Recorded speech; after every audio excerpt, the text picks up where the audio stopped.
Well, you requested it, and I'm gonna go ahead and do a tutorial video on Fields of Fire. It's been requested that vehicles be covered and how to use them when it comes to the game, because I know there's like a ton of rules on just infantry combat alone. So hopefully through this tutorial video I can help assist those who want to get into the game.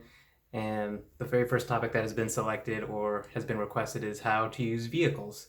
So without further ado, we're going to go to the table and I will show you how vehicles work in Fields of Fire.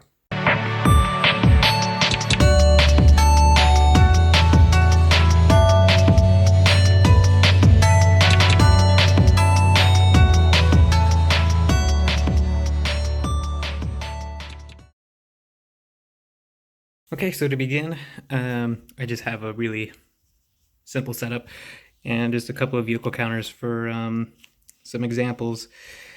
So to begin, this would be the most simple vehicle to use, and with all vehicles they have this little number in parentheses, and if you watched any of the videos that I've done already, this little number in the parentheses just denotes how many steps of soldiers that you can put into this vehicle. So a Jeep can hold 2 steps, for instance, like this Chinook can hold 12, this Huey can hold 3, so on and so forth. And when it comes to tanks, on the briefing booklet, pretty much among the last pages, it has the vehicle and anti-tank weapons chart that you'll be using if you ever get into AT combat at all. But in here, it'll show you the transport capacity, which I think I've referenced in a previous video, but you can cross-reference to how many steps of units like a tank could hold. Like, for instance, the M5 can have 2 steps, the Sherman can hold 4 steps, so on and so forth as you go down the line. All right, so to use vehicles, well, specifically the Jeep to start off, you have to have someone basically get inside it to be a crew. So Jeep has no crew. So at the start of a mission, if you get a Jeep, you can just assign a unit to be in the Jeep, and then they can drive it. Now, for them to get in and out of the Jeep, that costs a command, and when they get out of the Jeep, they are marked as exposed. If they get in the Jeep, marked as exposed as well. And of course, regular movement, they'll be exposed. As for like a truck, for instance, a truck already has a crew that drives, and it can hold 10 steps worth of units or infantry units. So if a truck moves, of course it's exposed, and subsequently everybody that's on the truck is exposed as well. Same thing if you get trucks at the start, or if through the mission there's a scheduled truck drop-off of units. Once those units are dropped off, they're marked as exposed, or if you give them a disembark order, they're marked as exposed. All right, so that's how these basic units work when it comes to loading, unloading, takes commands, they'll get marked as exposed when they move. Now for helicopters that transport units, I'm not really going to talk about that, because if you watch any of the Vietnam videos that I've done already, you'll see exactly how helicopters work when they go in, they unload, they move out, and the timing of everything, and how to set your units up that way. And if they ever get into some sort of combat, they have VOFs marked, small arms, and then close range, which is same card or adjacent card. All right, so I won't talk about helicopters too much. All right, so what about, let's say tanks, for instance. When you get tanks, typically they are moved in as an entire platoon. I don't have a platoon of tanks here, but you can see this one, the Sherman HQ, with this little faded out star. It'll have that, plus, Sherman 1-2, 1-3, 1-4, so on and so forth. So that'll be a whole platoon, and then there's, commands marker that has a tank platoon that you can use. So how do you activate these units, all these units? It's done through commands. In World War II and the Korea campaigns, to activate these units, it would have to be through the company HQ, because they have both the battalion net and the company net. So in World War II and Korea, these guys use the battalion net. So the company HQ will have to activate the HQ, and they cannot activate individual units underneath the HQ. So, like for instance, if this M5 was, Sherman 1-2, the company HQ cannot activate this guy. Company HQ would have to activate the other HQ, and then it works the same way. You use the tank HQ, platoon HQ commands to then activate everybody else. And when you activate them, you use this counter, put it onto or next to, however you feel like, just to mark that it has been activated, and nothing happens at that point. You just activate them, and then it's not until the mutual combat or mutual vehicle phase that they move and fire and do their thing. So that's how you activate them. Just regular commands, but you have to do it through the tank HQ.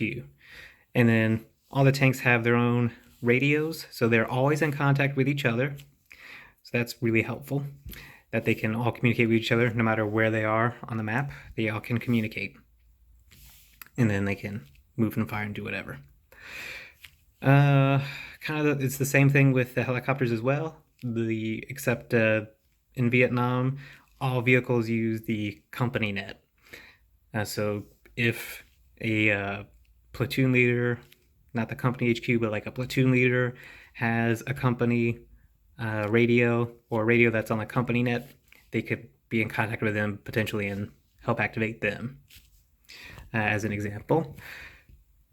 And of course it's the same thing, only the flight lead, again, it's still denoted as this, or marked as, or denoted with this roundel that's faded out, and it's always 1-1, and it'll tell you if it's a flight leader or an HQ. So that's kind of how you can tell.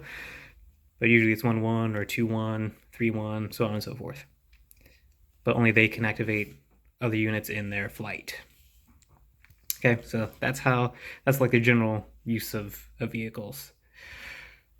Okay, now that there are a couple of other kinds of vehicles that are really only used in the Vietnam missions, like the forward air controller, the AC-47 Spooky, and the attack helicopter.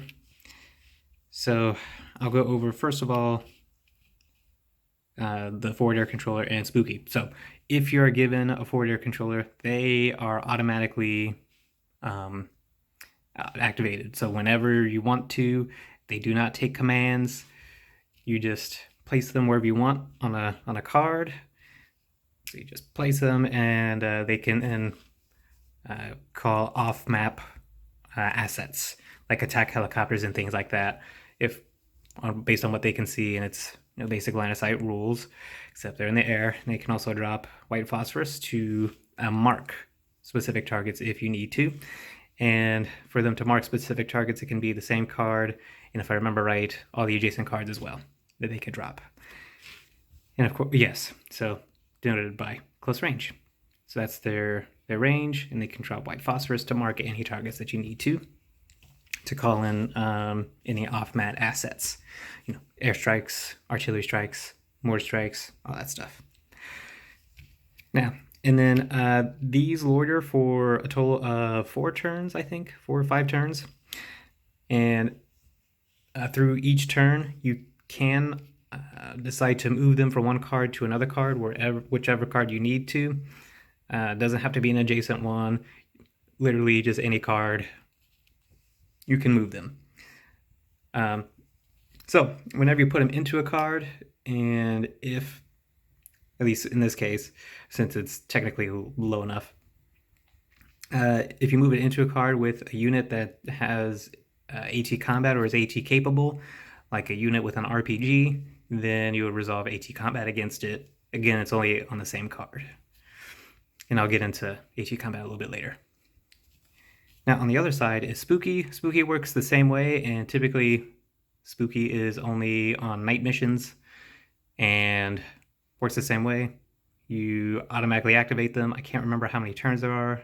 It's in the rulebook under the vehicle section. Same way. You just place it on any card that you desire, no commands needed, and it has a heavy volume of fire, close range. And the thing about Spooky is you can have up to 3 of volume of fires in its adjacent cards in any combination that you would like. So that's really helpful. And then on top of that, they can drop air illumination, 3 air illuminations in any adjacent card that it's next to. So in this case, if it was in the middle here, it could be this card and all these other cards of any combination of 3 of heavy fire or some air illumination flares. And same thing, however long it has to loiter, you can move it to any card of your choosing. And that's how Spooky is used in Vietnam. Now the attack helicopter is different. It works the same way as calling in for artillery strikes. So you would have to draw cards to get a success of the burst icon, and then it gets activated and put on the map. And it's the same way. You choose where it goes, and it is very susceptible to AT combat as well. And then I think this loiters for 2 turns, and I believe it comes in flights of 2. So if I got this right, it would be 2 of these attack helicopters that would wreak havoc on the enemy, hopefully.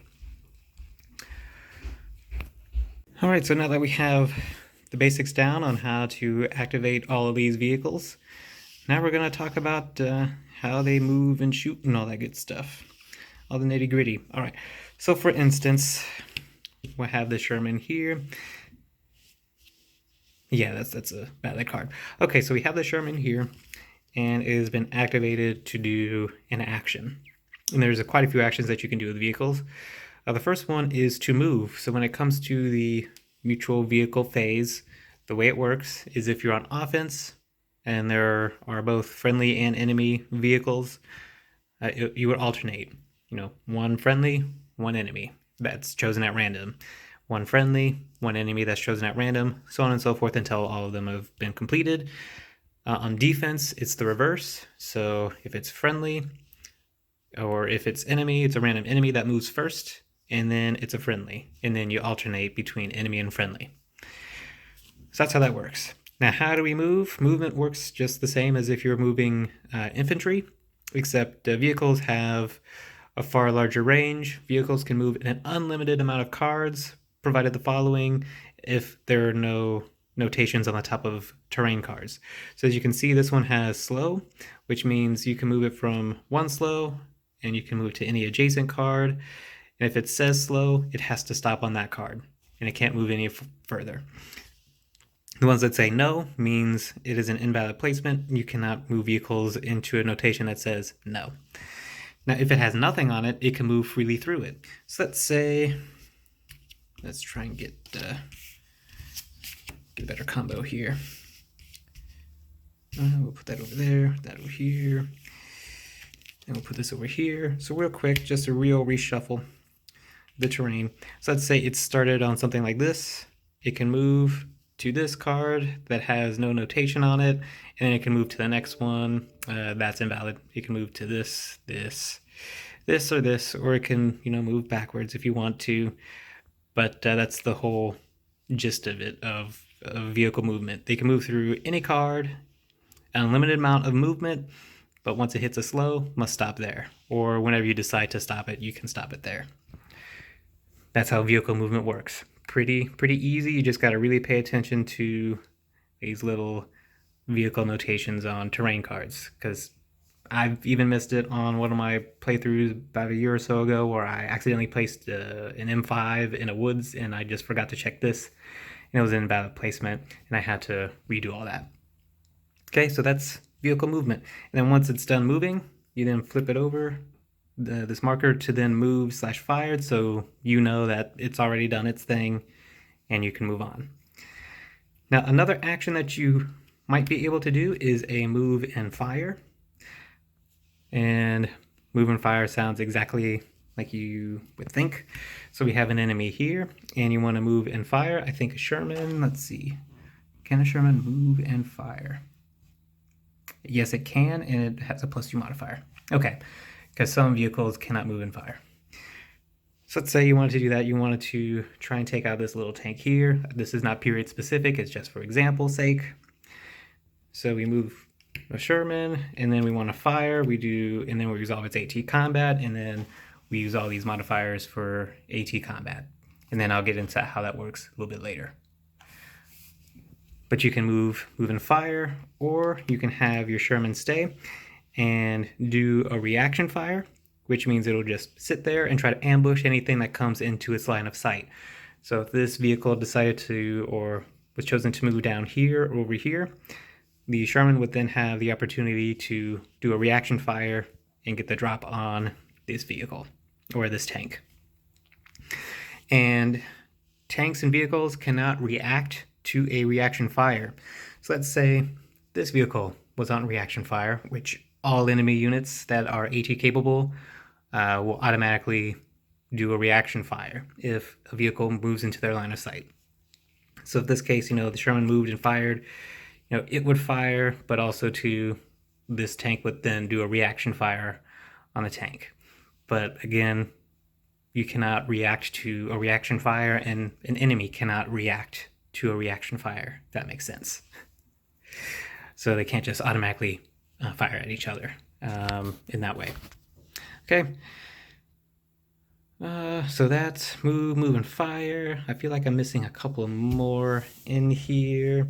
Let me double check. Okay, so yes, there was one more command. So there's move. Well, actually, number A is fire. You can fire. You can move. You can move and then fire. And you can do a reaction fire. It's number 4. And then number 5 is spot. And spotting works exactly the same as if an infantry unit was trying to spot another unit. You just use a vehicle instead to try and spot the unit. And those are all the actions that you can do with vehicles. Okay, so that's the quick nitty-gritty of how vehicle movement works, vehicle activation, vehicle movement. And once it's done, you flip it over to the move and fired, and then move on to the next vehicle if there is another one. When vehicles do a reaction fire, they only fire once, and that's it. So the next one that comes in, by the way, I understand it. So the next vehicle that comes into line of sight can't happen because that unit's already did its thing. Now, after vehicle combat, where the AT combat has been resolved, vehicles can still fire on infantry units, and you would just use the volume of fire denoted on the unit. Now there is something a little bit different, like the Stuart, the M5, has a little something different when it comes to its volume of fire. So the big A is its automatic volume of fire, and that's for infantry. And then that G in the subscript or the superscript, that is for AT combat. So if you were using this Stuart to fire on whatever this is, you would draw a couple cards like you normally would. You would draw to see if you get that grenade icon, and if you did, great, you resolve AT combat as normal. If not, then it fails and you lose an ammunition because technically it's shot. That's the same with this. After each time a vehicle fires, all ammunition is tracked. The briefing rulebook should tell you how much ammo each vehicle gets. So every time it shoots, it loses 1 point of ammunition. And if a tank fires on another vehicle and then also fires on an infantry unit, it loses 2 points of ammunition. So that's how that works as well. And of course, same rules apply. Has to be within its range and must be spotted. Okay. So how does AT combat get resolved? So this is where things get a little interesting. So we'll use this guy, the Easy 8. Okay, how does this work? So once you have been able to do a move and fire, or then just a regular fire, you just cross-reference everything that's on this chart. Okay, so you would take into account cover value, like you normally would in a regular net combat modifier. So in this case, this tank, this Su-76, technically it's in a +1 cover, Should cover that. I think I've covered that in one of my previous videos on how line of sight works when it comes to this cover. So it's a +1 cover. And let's see what defense value it has. There we go. So let's see. Oops. So defense value is a +0, so no net combat modifier for that. Let's check out its range. So it did not move in fire, so there's no modifier there. As you would see, move and fire, it would add or subtract. Okay, so +1, +0 because it has no defense. This tank is at close range. So at close range, the Easy 8, oh wait, should be somewhere down here. Yeah, the 76mm Easy 8 at close range is a -3. So right now we're already at a -2. And that's all the modifiers from there. I have to look again to see if tanks get exposed. I think they do when they move. So let's say these two are stationary. So then once we got all that done, so we know that the AT combat right now is at -2. Or yeah, -2. So we draw a card and then we reference this AT of 4. So it's a -2, and then that gets bumped up to a +2. And then we have, I think I need to grab it just a second. All right, so I just had to quickly grab this player aid. So this is the anti-armor table that we reference. So it's a +2 on the final sum of all the AT combat. So on a +2, if it's a target type of vehicle, it would start to retreat. If it was a target type of an H, it is abort, damaged. So H refers to a helicopter, so we don't need to reference that. So this is a vehicle, and that is the result, is it is going to retreat based on the shot. All right, so then that's 1 ammo. Now, as you can also see in this player aid, if the target type is a vehicle, the attacking unit, which is the Easy 8, if it is quick shot capable, if the final sum is -4, -2, 0, +2, or +4, then the unit may attack again. So we can cross-reference this. So 76mm Sherman. Let's see, it's kind of hard to do. Okay, so if it's quick shot capable, yes. And if it is a yes, we can do another one. So we can potentially attack the same one, or we can attack another vehicle that's in its line of sight. So that is how AT combat works in general. And then we can go over each one of these results in detail. So for vehicle, if it's a -1 or less, the target is brewing up, which means you replace basically a fire wreckage counter where this was. So you would move this and then put a fire wreckage counter on it. And then also each crew step in here would then become a casualty. And then as you can see in here, this is how many steps in each vehicle is crewed. So the Su-76 would have 4 steps. So you would then put 4 steps of casualties on that card.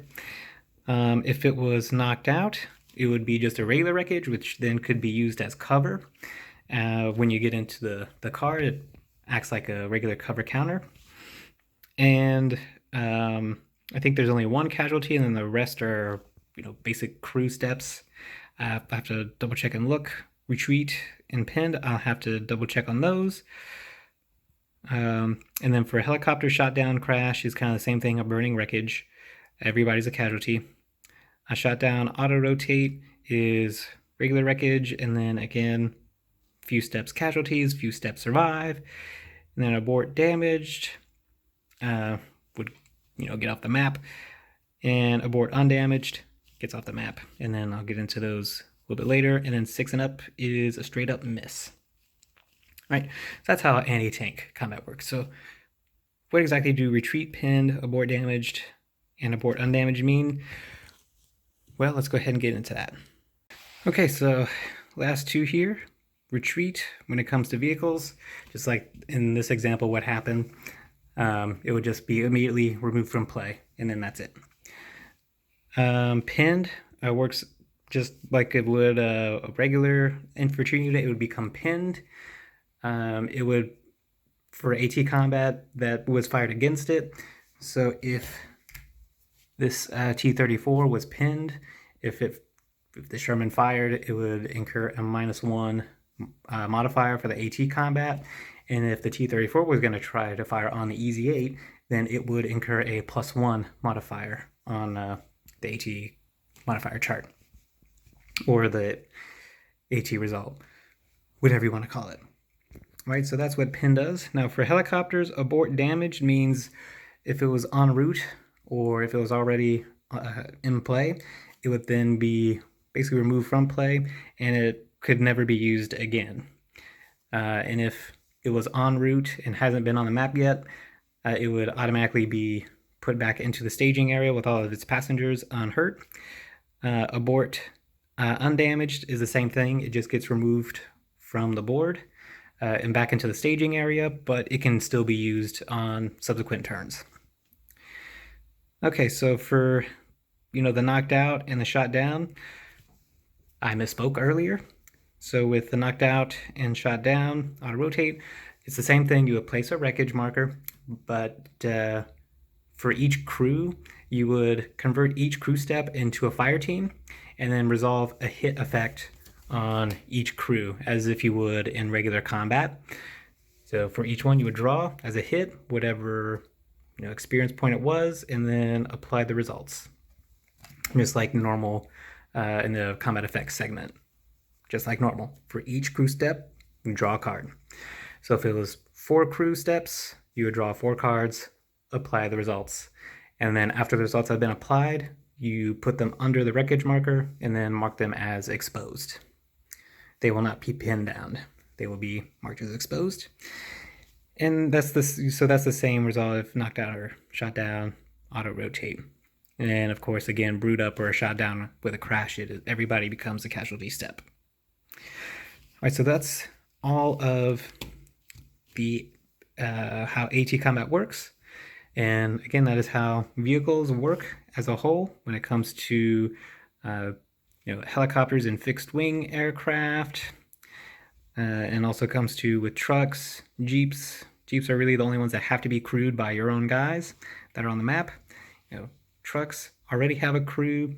Helicopters, tanks already have a crew. They can only be activated by the company HQ when it's World War II or Korea.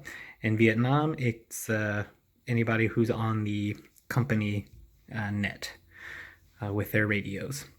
And then you activate like normal in commands. When you activate them, put the activated marker on them. When it's time for them to move in the vehicle phase, you move them. And then once they're done in their movement or whatever action you decide to do, you then flip it over that is moved or fired, whichever. All right, and then the same applies with, infantry combat.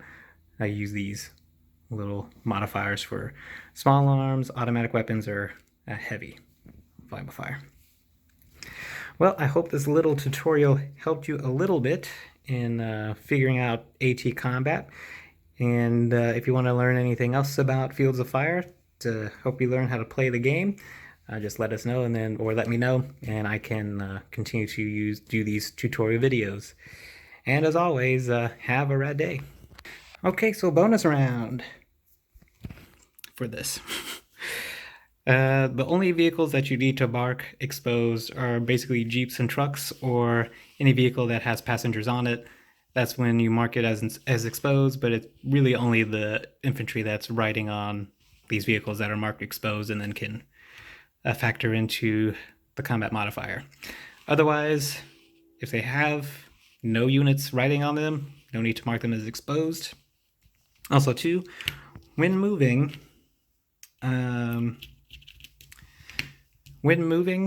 a vehicle, and with anything that's AT capable, so that's infantry as well, so like AT guns, Panzer Shreks, infantry with Panzer Fausts, enemies with RPGs or AT units, just any enemy unit that has an AT capability, which can be found on this chart. If it's on this chart, then it is AT capable.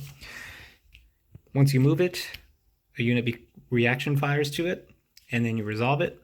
And if this vehicle survives, you can then move it again. Potentially these both could fire on it because it came into this line of sight. So you resolve it, and then if you want to, you can move it again. And like I said before, once they have fired once as a reaction fire, they do not fire again this turn. So you keep going until you decide to stop. And if that vehicle survives the gauntlet.